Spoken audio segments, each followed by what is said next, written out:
Hi there. I'm glad to be with you here on the Oprah Podcast. And I think we can all feel that we're living in profoundly defining times, a lot of uncertainty politically, socially, morally.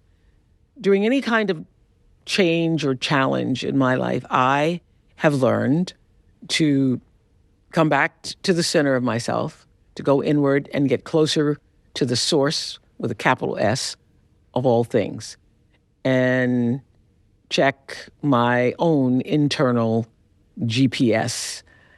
And a major contributor in helping me to do this is this book, The Seat of the Soul, by one of the most insightful spiritual teachers of our times. He's a New York Times bestselling author, thought leader, Gary Zukav. Now, Gary appeared on the Oprah Winfrey Show and Super Soul Sunday over 40 times. I kept inviting him back as I was expanding my own spiritual insights along with our audience. He first appeared on the Oprah Show during a time when talking about spirituality on daytime television was uncharted territory. I know you all are on all the social media platforms now, and everybody's talking about the soul and about spirit and about wellness and about the light. Well, let me just tell you, in the early 90s, nobody was talking about it, and you were considered, it was not a good thing to be talking about it, a lot of people felt. I got all kinds of backlash for it. People accusing me of trying to start my own church, not understanding what the word spiritual meant, confusing spirituality with religion. So many people were, and my producers were convinced that America was not ready for a conversation about spirituality, and certainly not about talking about the soul. But I always operate through my own instinct and my own intuition, and I felt deeply that the audience was ready. And I believe this because I was ready, and I always just saw myself as a surrogate for the audience. And here's how I knew. After every single show, I would sit and talk to the audience, and every day without fail, somebody from some part of the country would stand up and say, I've done everything I was supposed to do. I went to school, I had 2 children or 2.5 children, and I have the picket fence and the cars, I have the swimming pool, I have the square footage, but I still feel empty inside. I feel like there's something more. I don't have meaning, I don't have purpose. Is this all there is? So those of you that are older know that Is That All There Is, my friend, is a famous song. Well, that theme, Is This All There Is, would come up over and over and over. Something more, something's missing. Is this it? A lot of women were sharing that with me after the show. And that's how I knew that there was a yearning to connect to something bigger. And that bigger is the reason why we're all here. But people don't know what to call it. So let's listen to a part of my very first interview with Gary Zukav when he explains what the soul is and why we're here. Look at it this way. Every fleet of ships that sails has a mothership, one ship that knows where all of them are going and sets the direction for all of those ships to sail. Mm-hmm. This doesn't mean that the mothership determines what happens on each of the other ships in the fleet. Life on one of the ships might be mostly pleasant. On yet another ship, it might be mostly unpleasant. Now imagine the mothership is the biggest ship you can imagine. It's a city afloat, magnificent. And now imagine that the rest of the boats, the ships, are not really ships, but little boats. Mm-hmm. The mothership is your soul, and you are one of the little boats. The mothership knows why. That's a very nice analogy, really. The mothership knows why you are in the water. You may not know all of the time. The mothership knows why you encounter storms.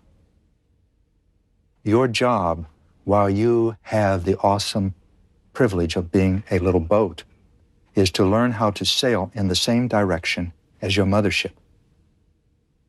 Because you can choose and create anything you want. You can sail in the opposite direction if you want. That is a sure way to find rough water.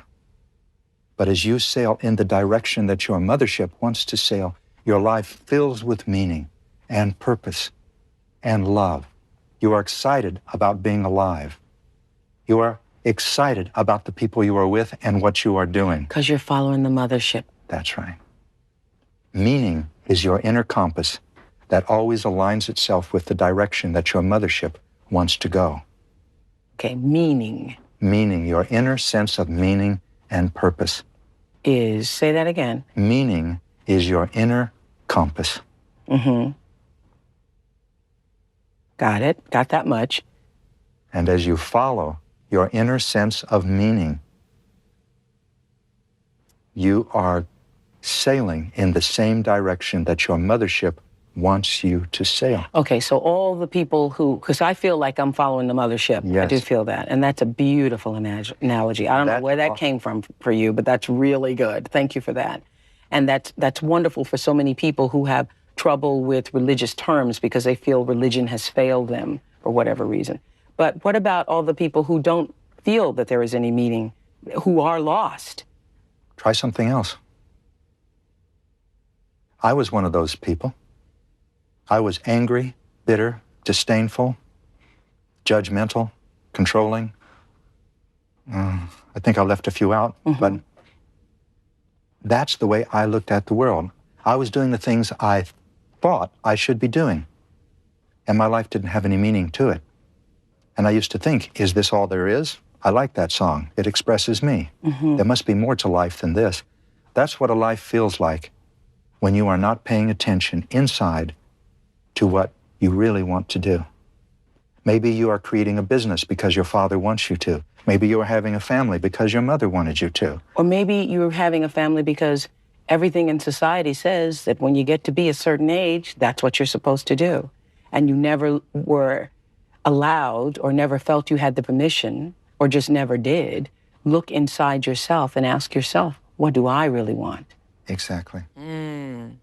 What do I really want? That's the ultimate question. And what I now know is that we all want the same thing. Everybody wants to be able to live to the highest, fullest expression of yourself as a human being. That's what you want. That's what I want.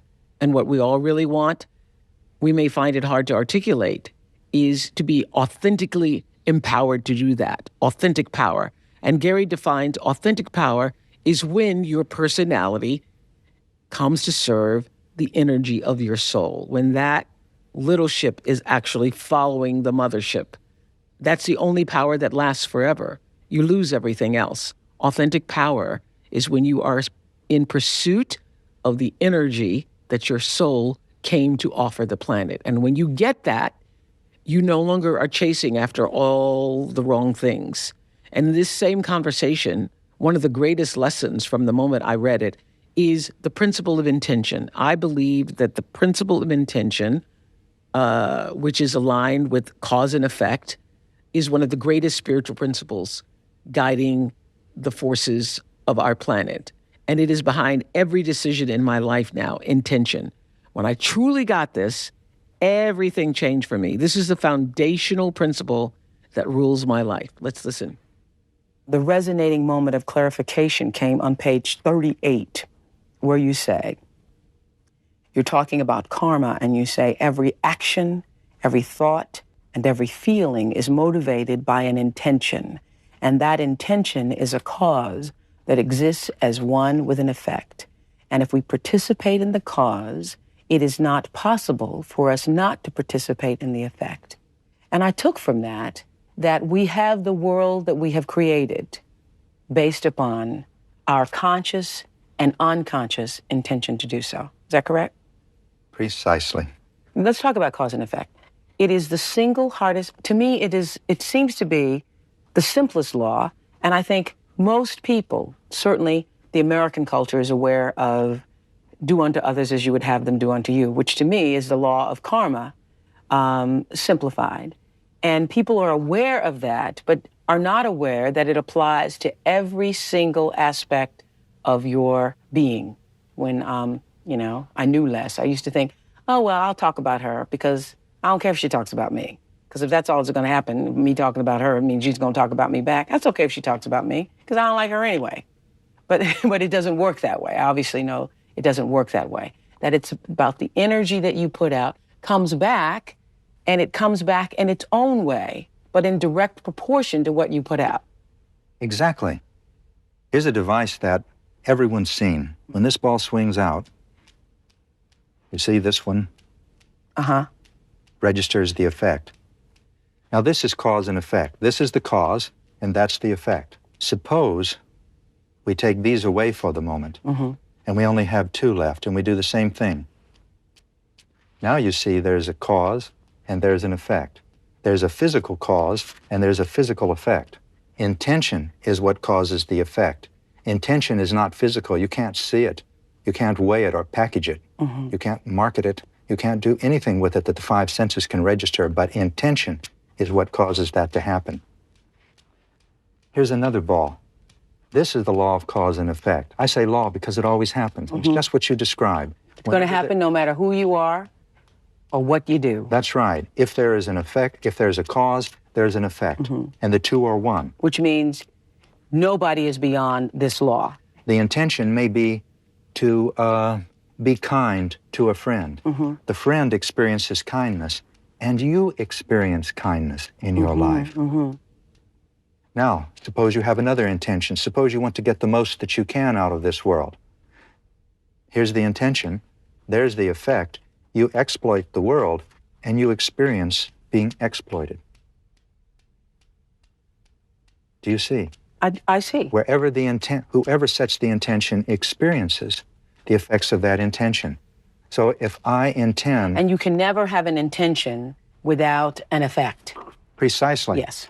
And if someone else feels the effect, you will feel the effect.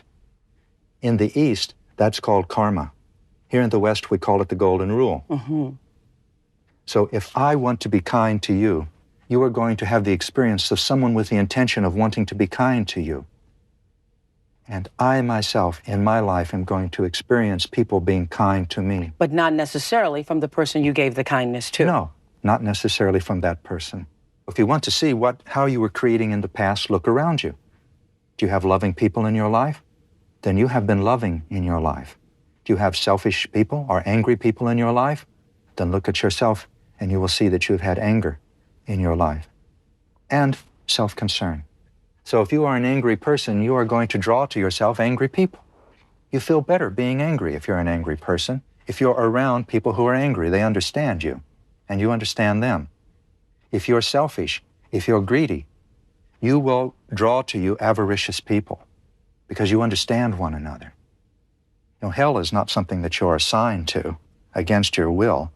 Hell, if you want to look at it that way, is a place that you go of your own free will. Of your choices. Yes. How hellish, how much of a hell can you live in than to live in a world in which no one cares for you, in which everyone wants to exploit you, in which people look at you as an object? That is hell. And if you look at other people that way, that is the world that you will live in. So this is the way I see it. In your own private life and in our collective lives, we experience the world's reality based on what we all intended. That's in your personal life, what you personally intended, and collectively, we have the world that we have because this is what we all intended. And understanding that principle changed my life, personally and professionally. So much so that when I first read this in the book, I called all my producers together on the Oprah Show. And I said, from this day forward, we're not going to produce another show. We're not going to put another thing on the air without a clarity of intention. So everybody who is coming up with your ideas for your shows, I want at the top of the page, what is your intention for the show? And your intention has to align with my intention, meaning I have to find some level of truth in whatever it is you are presenting so that I can sit in the seat and be clear about why I'm there and why I'm speaking, and I'm not making being a phony person. And I remember one producer saying many weeks later, because this really threw a lot of the producers off, like, oh, now we got to find the guest, now we got to book the guest, now we got to have an intention for booking the guest. And he came to me and said, okay, we have Brad Pitt. And I said, what is your intention? And this is Terry Golder. Terry said, My intention is for you to sit in the chair and Brad to sit in the chair and for both of you all to talk to each other, and everybody's going to be very happy about it. Okay, I accept that. It's Brad Pitt. And my point is, we had the #1 show in the United States for 25 years because we made the shift to lead with intention. And after every show, we'd have a conversation with the producers gathered in my office about did we fulfill that intention and how we could make it better. Julianne Hough, you know her as an Emmy Award-winning dancer, an actress, host, producer, entrepreneur, all those things. Us dancing on stage together. I haven't seen you in a while. Hello, joining us via Zoom. I did not know that you were a big Gary fan. I hear you read The Seat of the Soul during a chapter of your life that you call the death hole pit of shit era. You got it, Miss Winfrey. First of all, I love you. I'm so happy to see you Good again to see you after again. Good to see you. our beautiful time on stage in 2020. But yes, that was a very specific era. And I found this book, The Seat of the Soul by Gary, and it truly was hitting the moment. It was the perfect timing. What was going on in your life, though? What was the death hole pit? Well, it was after, pandemic was happening. I had gone through a divorce. I had lost my dogs. A lot of outside circumstances that were actually an activator of the unraveling of what I am now understanding to be more of my personality and reaching to that seat of my soul. And so it was this unraveling of all these outside circumstances that I had put into place as a form of protection, as a form of, these are the things that are going to keep me safe. This is the thing that I know. This is my personality. This is familiar. This is how I know I can receive love. This is how I know I can, continue on in my life. And unfortunately/fortunately, as that started to unravel, I was in that death hole pit of shit for quite some time, Wow. just sitting there. And I think that was truly one of the most important seasons of my life because it gave me the time, the space, and the solitude to really find the wisdom, I think, of my own soul. Mm-hmm. And this book was also one of those key liberating moments where I felt like I didn't have the words to articulate. Obviously, I use my body as my language. Right.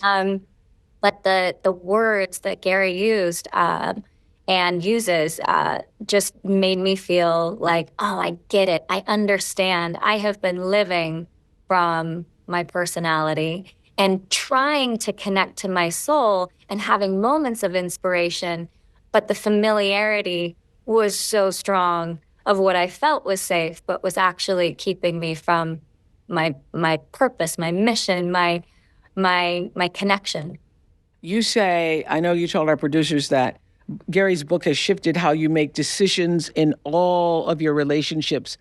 And then that happened to me too. How so for you?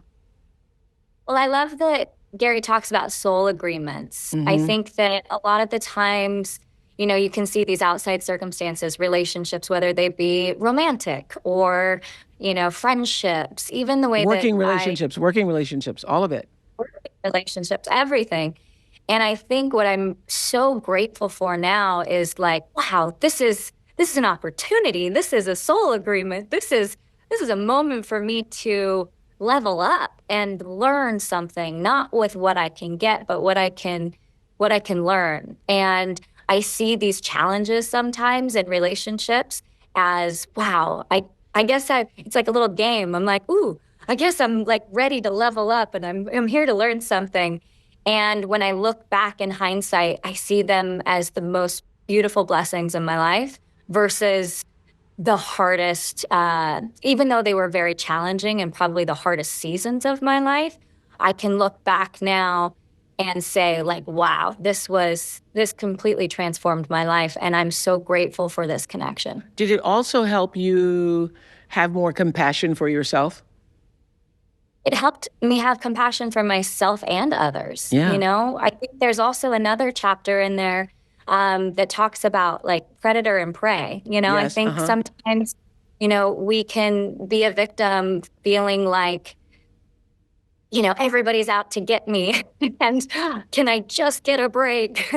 But I think when you can realize that we all play that role at some point, even with the best intention sometimes, you can have compassion for others as sort of like, that's their behavior, that's not their soul, that's their personality. That's and right. Also my own, and like, I'm not perfect. I don't intend to be perfect, but I hope that I will have enough awareness that I can be more of an observer of my behavior, so that my soul, which I also love, which is when your personality can serve your soul. And that's the highest embodiment of your true authentic power. Authentic power.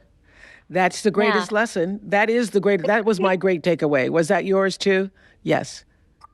Absolutely my takeaway. And it's so incredible when you can feel it, and I think, when we were on tour together, I felt like I was tapping into my soul's purpose, my soul's mission with Kinergy. And I think because of these outside circumstances, I didn't build my muscle enough to feel that strength in order to hold that. And so I went into familiar for a little while. And now, again, with those opportunities and that time to sit in that death hole pit of shit,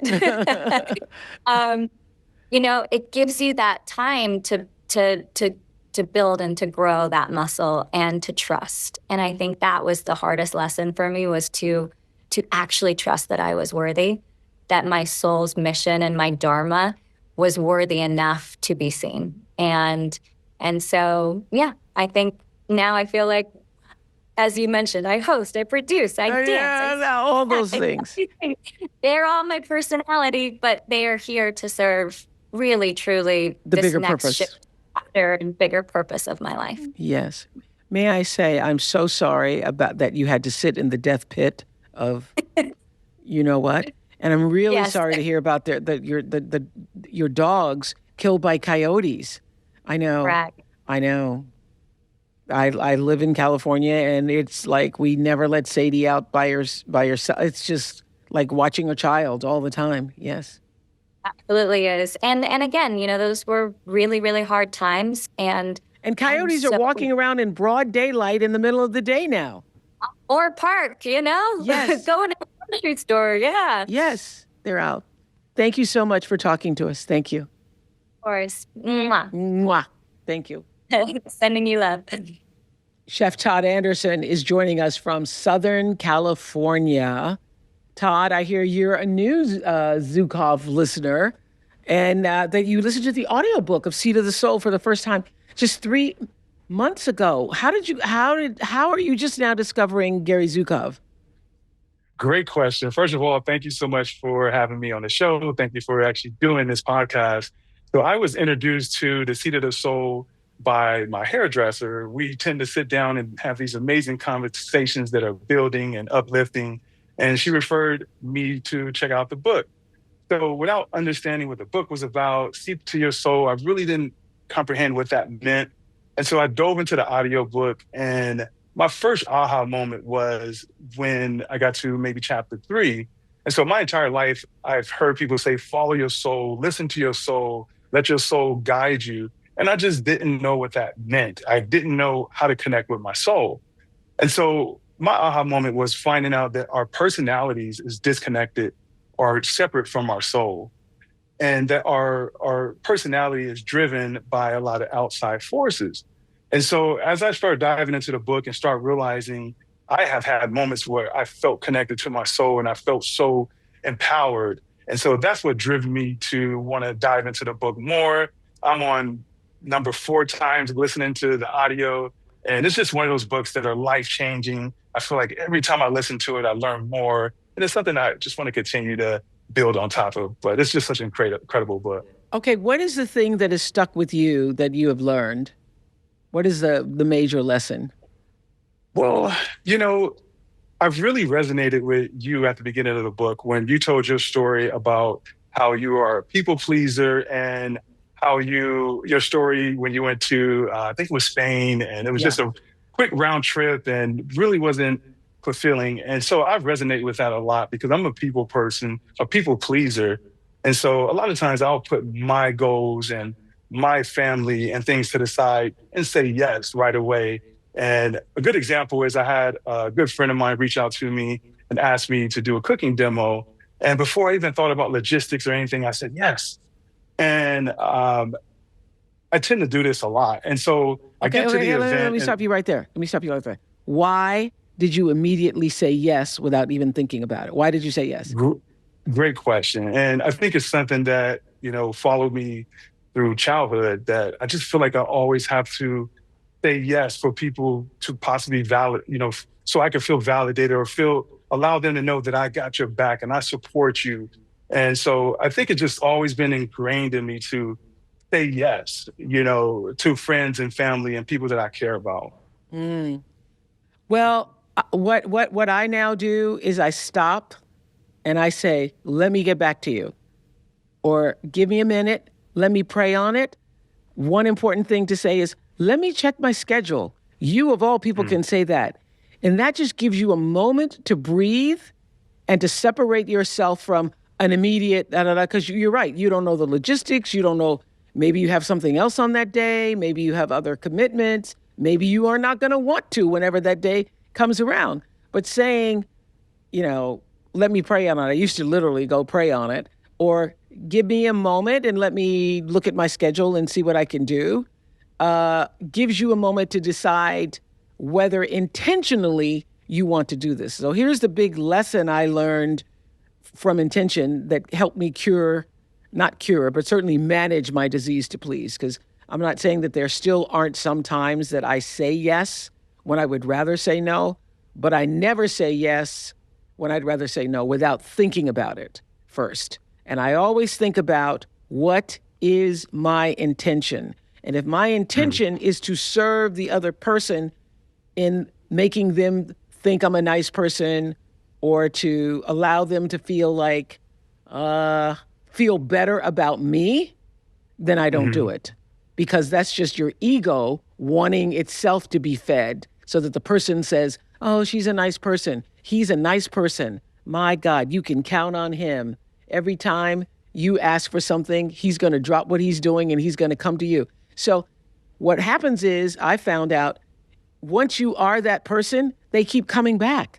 They keep coming back because your intention was directly sending the message to them that, oh, I'm the guy you can call on and I'm going to immediately say yes. And when you are that guy, you always get called on. So you have to think about, I now do not leave my house without thinking about, what is the reason I'm going to do it? Am I actually going to be able to be of service? Is it going to mean something to me? Or am I just doing it to please the other person? Well said. And I started to, through the book, I started to be able to look back on these patterns and realize that a lot of times I had resentment when I did these things, when I got there. You do. You have resentment, which defies the whole reason for doing it. Because then that resentment that you're feeling is going to come back to you in another form. You resent it because you did it for the wrong reason. That is the most important reason to look at what is the pure intention, so that you do it out of respect for the other person. You genuinely do want to help the other person, and you're going to sacrifice your own time to do it. And because you actually want to do it. But if you do it for any other reason, you will end up resenting it.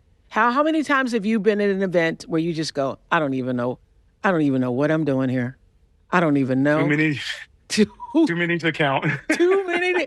What in the world am I doing here? Right? Understood. And so the book just really helped me see that the separation between my personality and my soul.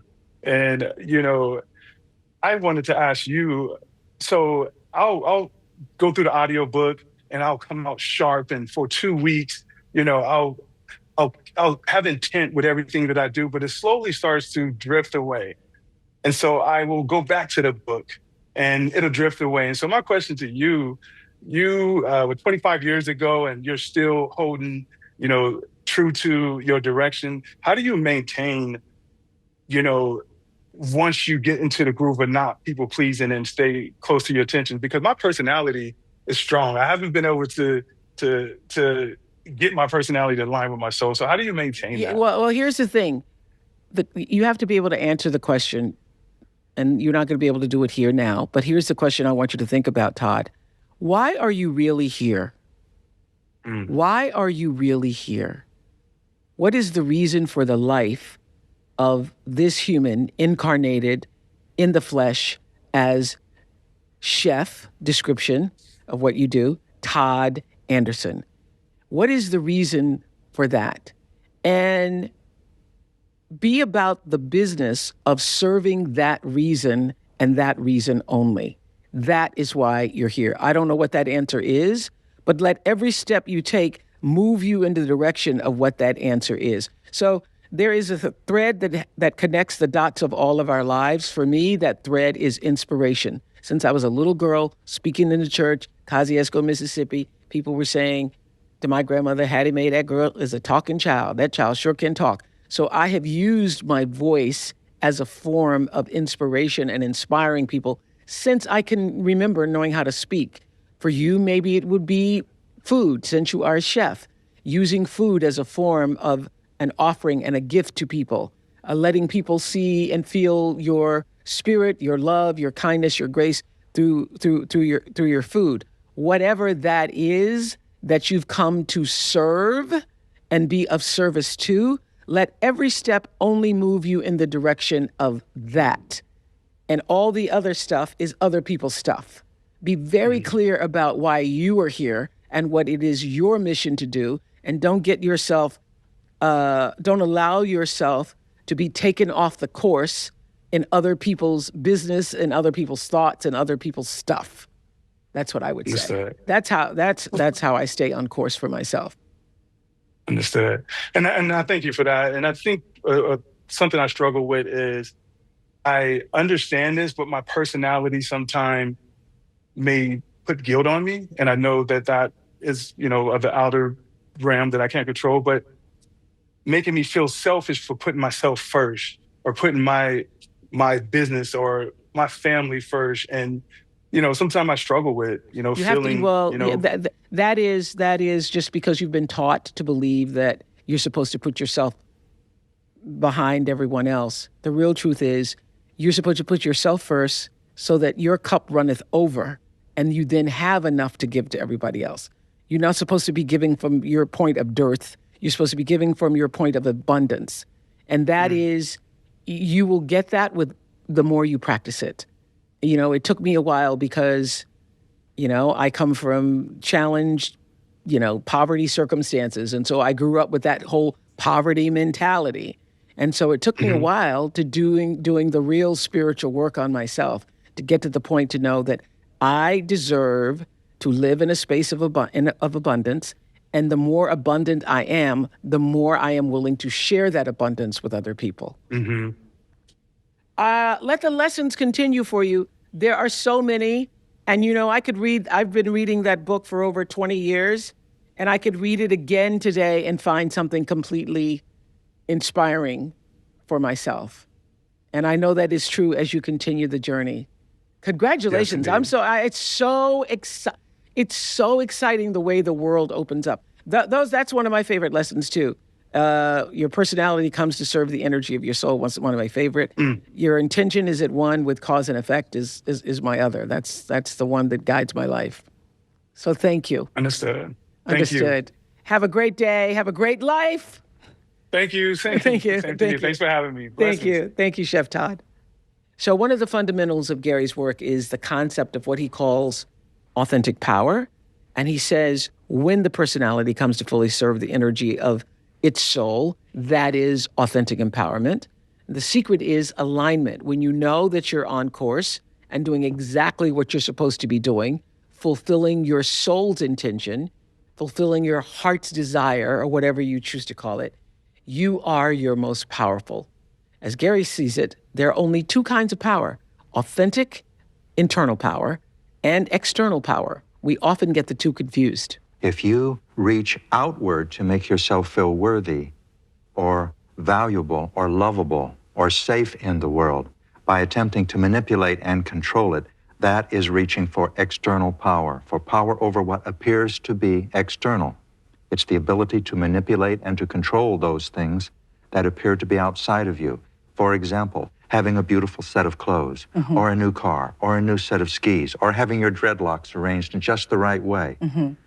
You can be wearing sandals and a t-shirt and still be reaching for external power, because that image is what you will use to try to manipulate and to control people, to make you feel worthy. But there is another kind of power, and that kind of power can be developed as you look inward to find the holes, the emptiness, and fill it inside instead of reaching outside. And that kind of power you call authentic power. Real power, authentic power. And the difference between authentic power and external power is? There are many differences. External power comes and goes. Your stock portfolio goes up in value and down. You can win an election or lose it. You can get a new car and be proud of it, and then someone can hit it, and it's a disaster. But authentic power, you never lose. And that's what we're all seeking. That is correct. Well, let me put it this way. Until you develop authentic power, you continue to create painful experiences in your life. Okay, now tell me, in earthly terms, what authentic power means. Authentic What would that feel like to be authentically empowered? You are living a life of authentic power. Authentic power means to be excited about what you are doing, to be fulfilled and fulfilling. You forget to be angry. You forget to be frightened. You know that you are on this earth to do something, to give gifts, and that you are doing that something and giving those gifts. You are fully engaged in the present moment. It's unbelievable. We were talking about this in the 90s on broadcast television. One of the most profound moments I ever experienced on the Oprah Show was when Gary and I spoke with a young mother and father who were suffering in their grief after the death of one of their infant twins. Let's listen to that conversation. Now we want you to meet Jody, who says she used to be confident and empowered, felt empowered. She was the one her friends turned to for advice. But just a few months ago, Jody endured one of the most difficult things a mother can experience. And now she fears that she has lost her power and will never regain control over her life. Take a look. I'm 31 years old. I've been married for 4 years to my husband, Ira. I'm a working mom. I felt like I was in control of my life. I felt like I had authentic power in my life, that I created and determined my destiny. We wanted to have another baby. Ira was dying for a little boy. We found out that we were pregnant, and we found out we were having twins, and we felt like we hit the lifetime lottery. That's Spencer, and that one's Ryan. We started to tell Haley that she was very lucky. There were 2 babies in Mommy's tummy.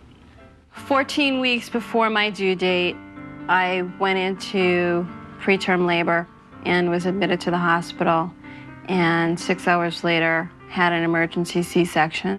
Thankfully, with Ira by my side, they delivered 2 beautiful little boys. Ryan weighed 1 pound, 12 ounces, and Spencer weighed 2 pounds, 2 ounces.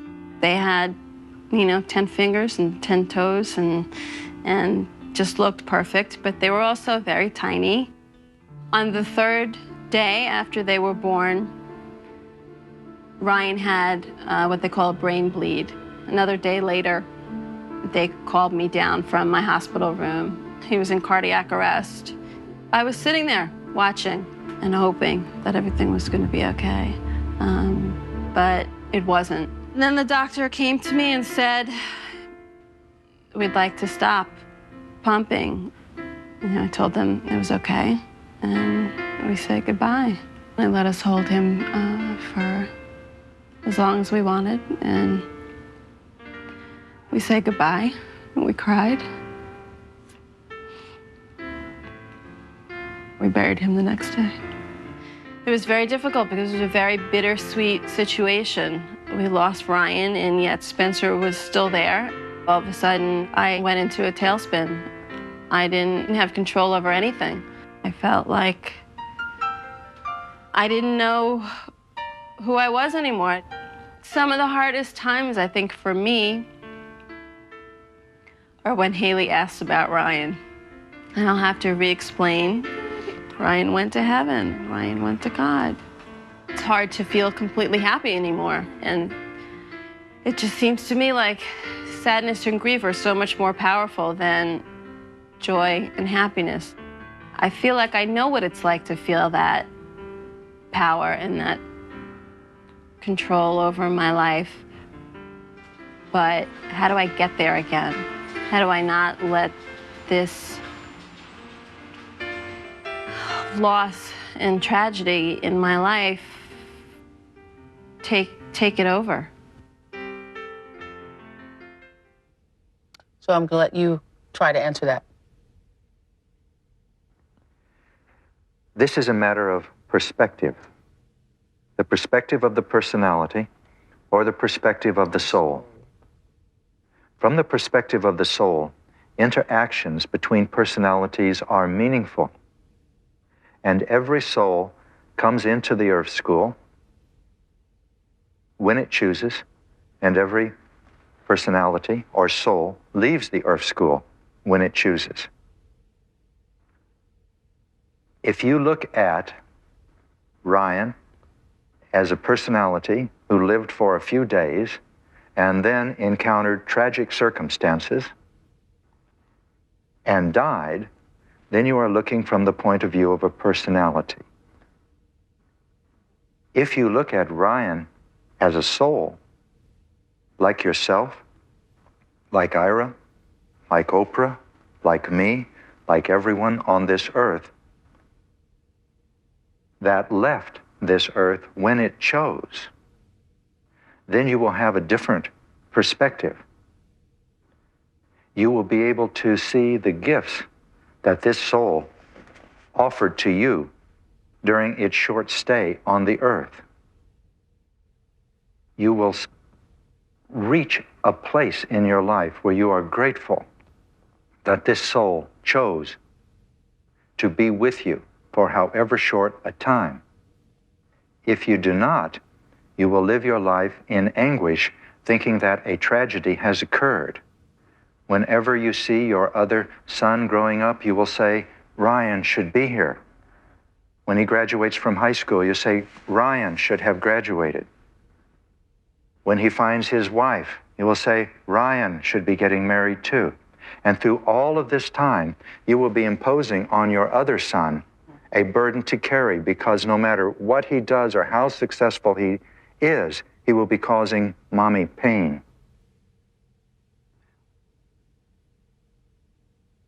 If you look at Ryan as a soul, a great soul like yourself, who voluntarily entered the Earth School and voluntarily left it in order to be with you and to offer gifts, then you will begin the process of fathoming and appreciating and becoming grateful for the power of the interaction that you had with that soul. And you will be able to receive the gifts that that soul came to this earth to give you, to give Ira, to give to his siblings. And if you do not, you will continually be turning away from those gifts. You will be denying the very wealth of wisdom and compassion that was offered to you by this soul. Well, that may be the most powerful thing I ever heard you say. That's pretty powerful. That is pretty powerful. That is pretty powerful. And Do you feel that his soul lives on, and that somehow or some way that we can, contact that soul or feel that soul? You are feeling it right now. Every one of us feels the soul of Ryan right now at this moment. Every one of us feels the soul of Ryan. And that's really what Gary's talking about in multisensory perception. If you only, in the book about multisensory perception, if you think it's only what you can see, then you're missing the whole point. Because every one of us saw that story, heard that, and now feel the presence of your son who was only here for a short few days. In his own little life, weighing 1.5 pounds, has impacted, through the telling of that story, millions of people. We all feel it. What do you think? We're all feeling that right now. Are we not, Gary? We are. I am. Yeah. Well, that's nice to know. And yes, the answer to your question is yes. Yes. However, I would also say that to look at this soul as Ryan would be to diminish the power and scope of the presence that came into your life and chose a personality, in this case, of an infant named Ryan. In other words, the soul is a great deal more than this personality, just as you are a great deal more than the personality that you are, Ira. And if you begin to look at your interaction with Ryan as an interaction with a soul, then you will not so much have a tendency to be involved in the sentimentalism of thinking of Ryan the soul, but begin to experience the power of this soul who came to be with you and took the form of Ryan for a few days. Wow. Well, we recently connected with Jody, the mom there, and she wrote us an update. She said that I could share with you all here. She says, "We are all doing great. Spencer is 24, almost 25. Haley is 27, and we have another son, Cooper, who is 19. That day was an important turning point for me in my recovery of power. It really helped me put things in perspective and get my life back on track and learning to deal with the loss and sorrow. I am not sure that the show really caught the power of that moment in the way that we all felt it. Like Ryan's soul was in the room with us. It was an oddly comforting feeling. A few things I remember most, which I don't even think aired. Maybe it was during a commercial break. Gary said something to the effect of, maybe Ryan's soul was meant to guide Spencer into this world and then move on from this world. I've thought about that many times. I also took to heart his advice to not burden Spencer with the loss of his twin by always thinking or saying, well, Ryan should be doing this or that. During the times when we are celebrating Spencer, I have lived by that in our relationship with Spencer, and I think that was important. Spencer has been able to live his life as himself and not being burdened by our loss. However, I will say that I do feel he has his own loss that he has yet to really understand or deal with. Ira remembers Gary saying, your emotions are your friends, and has used that throughout his life. So I want to thank you, Jody, for sharing your update and for being so brave about telling your family story all those years ago. That was really brave to do that on national broadcast television. We have Alysia joining us via Zoom from North Carolina who saw that show.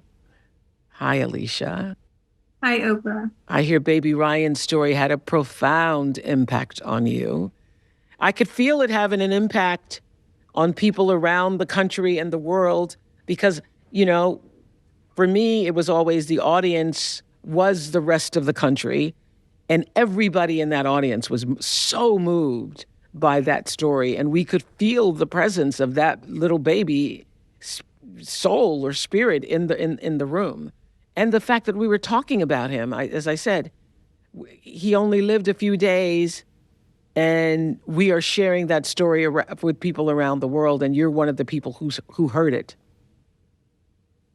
Yes. Thank you so much for having me and being able to share something that is so near and dear to my heart. A little bit of my story was back in December of 2010, December 20th. I went to the hospital.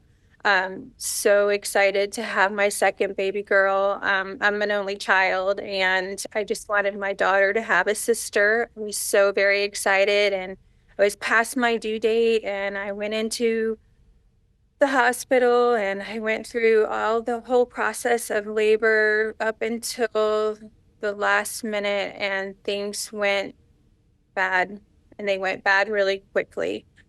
And we lost our second child that early in the morning on that December 20th. And I was left just trying to make sense of it. Like, how could this happen? How could I carry her past my due date and go through all the labor and lose her like that? And I was so very stuck. And I remembered Baby Ryan. I remembered that show. So I have gone back to that show so many times to rewatch that clip that you just played to help me understand, like, what was it? Why did she come? I know that we were able to donate her organs, so she helped 3 babies with her heart valves. Wow. So just hearing Gary Zukav's words and feeling the audience that day was so comforting. There was just something about it, and I have gone there so many times to rewatch that show because it's been so helpful for me to realize that she was a soul coming through me to help, and her purpose was to help these 3 babies that needed heart valves. And I don't know what other purpose she had. There's much more there, I am sure. But yes, it was, that show was just very moving, and it was just so helpful for me. Wow. So this was a very definition of a full circle moment. What do you want to say to anybody who may be stuck in their grief right now? I would say it's nothing that you can just get through quickly. I would say I like the term I like to use is it's 3 T's. It's tears, time, and talking, right? Like, we need to talk about it and not hold things in. And time is just naturally helping us along the way.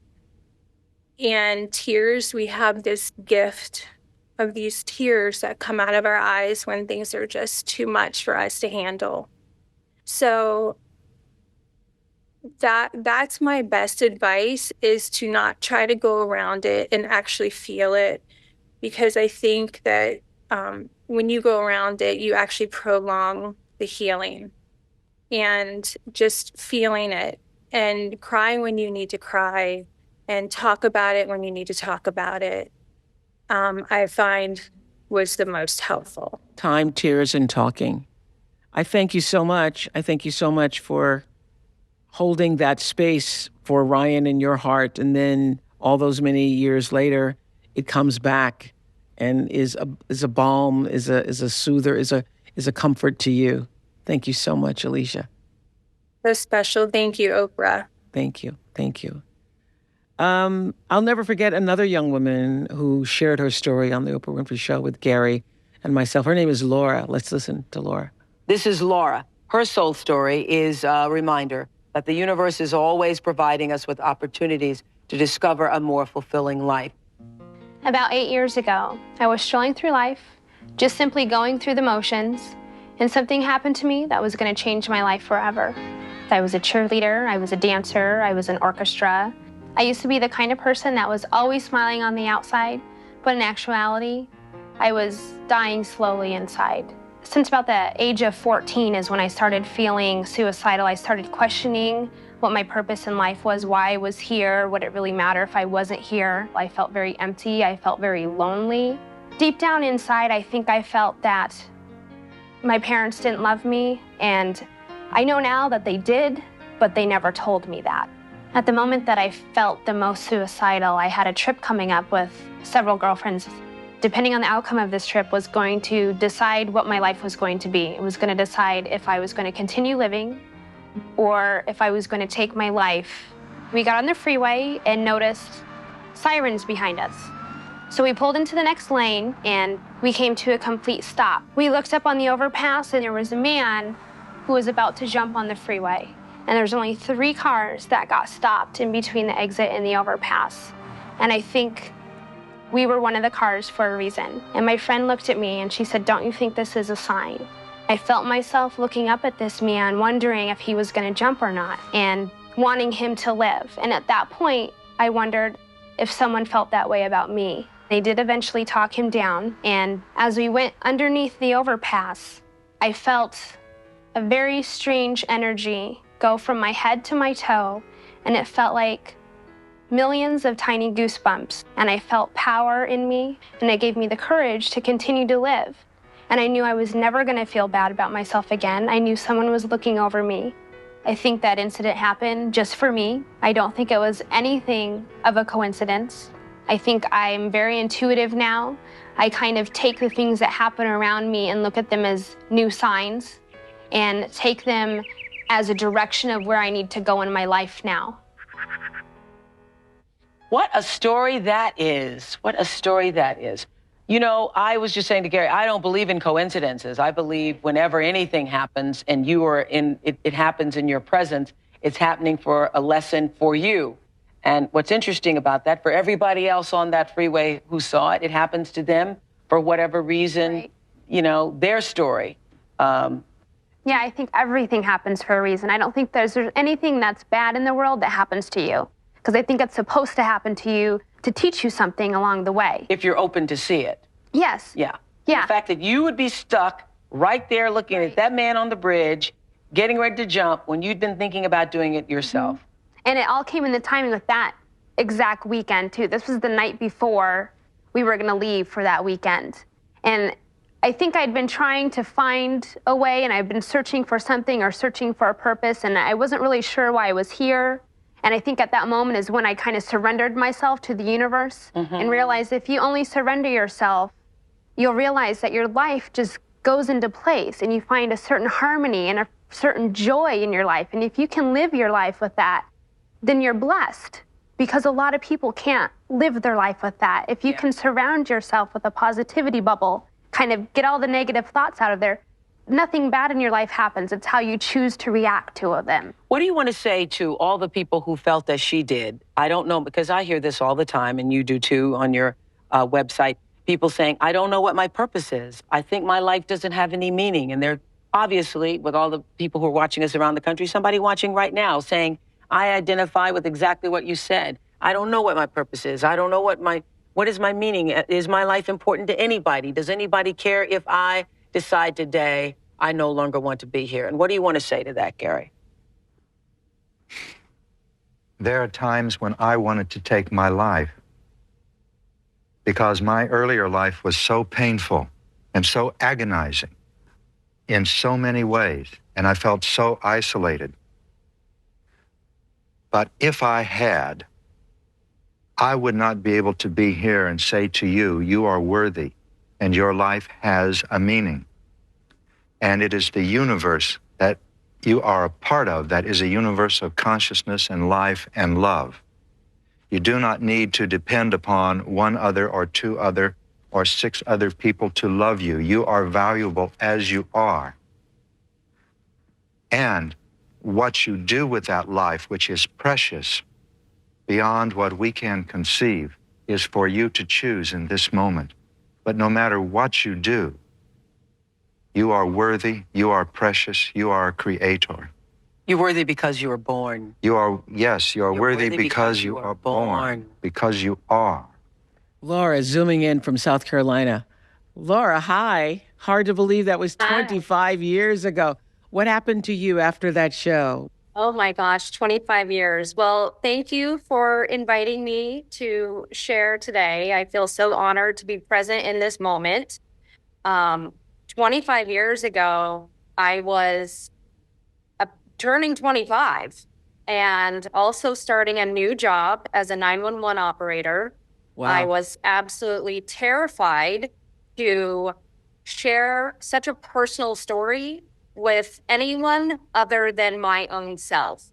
And I think you touched on it earlier. These weren't topics that were typically spoken about 25 years ago. Nope. So as a young woman whose friends and family had no idea this ever happened, was kind of like a piece of an onion peeling away to show what my true personality was. So I do want to thank you for allowing me to participate in that, because since that show aired, it taught me a lot. It taught me that I'm braver than I ever thought I could be. And it gave me confidence to be my authentic self. So I am not really shy anymore. I say I'm a little introverted, but I am who I am. Take me or leave me. And I know who I am deep down, and I love that about myself. And it was so encouraging to see really heartfelt comments after the show aired from people who watched the show, and also from people who knew me and didn't know that side of me. So bearing that to the world was terrifying, but so worth it. And I feel like that was a good chapter for me. And I'm living a beautiful life now. Absolutely. I couldn't be happier. I never would have imagined this. I'm so thrilled to hear this, because, many of the producers and I, you don't know what happens after the show. I did every show with the hope that it was a win-win for whoever was a participant.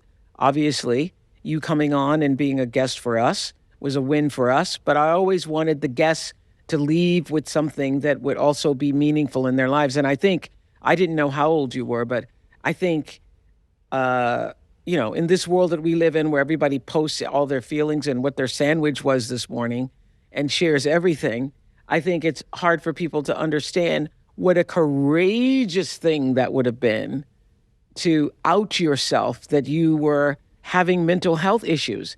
Now, in the most recent years, we've been able to talk about the word trauma and about mental health and not feeling great about yourself, and how it's okay not to be okay. But I'm telling you, in 98, in the 2000s, that was not the case.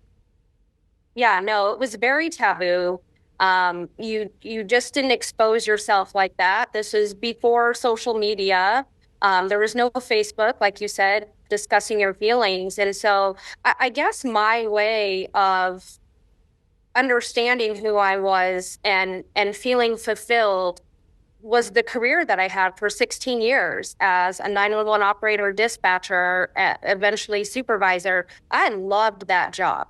And that is when I felt very much myself. I felt that was what my purpose was, which I had been searching for so long. Is my purpose was service. And if I could be a safe place for people who otherwise were in their worst moment, and sometimes the most traumatizing event they'll have in their entire life, if I could be that for somebody, that's what fulfilled me. So funny enough, when I took a deferred retirement and my now second husband and I moved to the greatest place on earth, not Disneyland, but Maui, Hawaii. Yes, I would agree. When we moved there, I felt a void, and I couldn't put my finger on it for a while. It was something was missing, and it was that service to others that I feel so inherently is me. And so then I joined the American Red Cross in the Hawaii division, and I ended up becoming, funny enough, a real estate agent, very much removed from what I had been doing previously. But I was very good. I still do it. And I've had a mentor who even said to me, and he probably doesn't realize this is one of the best things anyone ever said to me. He said, you have a gift. You have a gift. And I thought, wow, no one's ever put anything into words like that for me before. And this is just real estate. But for me, it was service. Yeah. It had nothing to do with how it affected me. It was my service to let me be the best person I can be for the person on the other end, because they deserve somebody like me. Well, so you know what I think is so wonderful? What I think is so wonderful, Laura, is that you are living proof that it was a great decision not to take your life. Because look, 25 years later, You say you're happier than you've ever been. You're living your best life. You're fulfilled. And in that moment of despair, which so many young people are struggling with mental health today, you feel like you can't go on and life doesn't get better, but you are living proof that it does. So what would you like to say to some person who's struggling in this moment? Somebody's listening to us right now in this moment who is in that struggle. I would say, I guess I learned that we have the power in ourselves to make decisions, and it's up to us how we react to those decisions as well. And much like Gary says, we have responsible choices. So when you learn that you have the power within you to choose, are you going to be happy? Choose how you want to live your life. It's up to only us to make that decision to keep going. And life is built in chapters. So this chapter, you got to get through it to get to the next one. It may not be what you're looking for, but in order to find out the rest of the story, you got to get through the chapter you're in now. Get to the next chapter. Yes, you got to stop resisting. That's what I've learned. Stop resisting what the universe is trying to provide for you.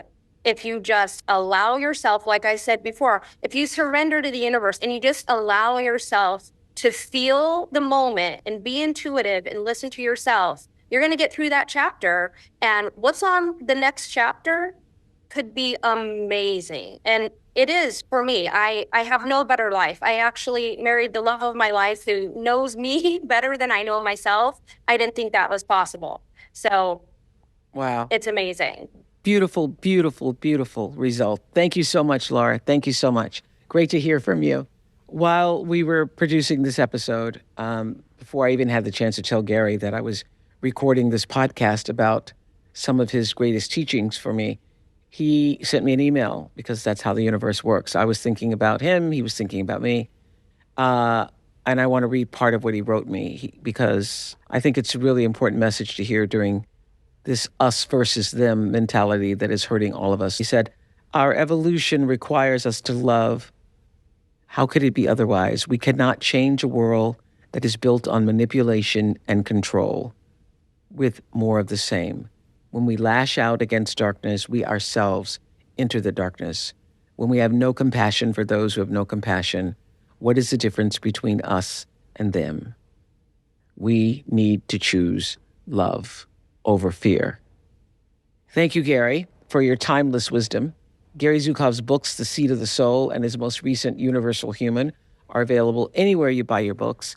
As I expressed throughout this podcast and throughout many years of growing in my own spirituality, his works have been so helpful to me in opening up the aperture of what is possible and what is possible by following your soul's purpose here on earth and allowing your personality to become aligned with what your soul actually came here to do. That's the goal. Thank you to my guests, Julianne Hough, to Todd, to Alysia and Laura. We'll talk again next week here on the Oprah Podcast. Go well, everyone. You can subscribe to the Oprah Podcast on YouTube and follow us on Spotify, Apple Podcasts, or wherever you listen. I'll see you next week. Thanks, everybody.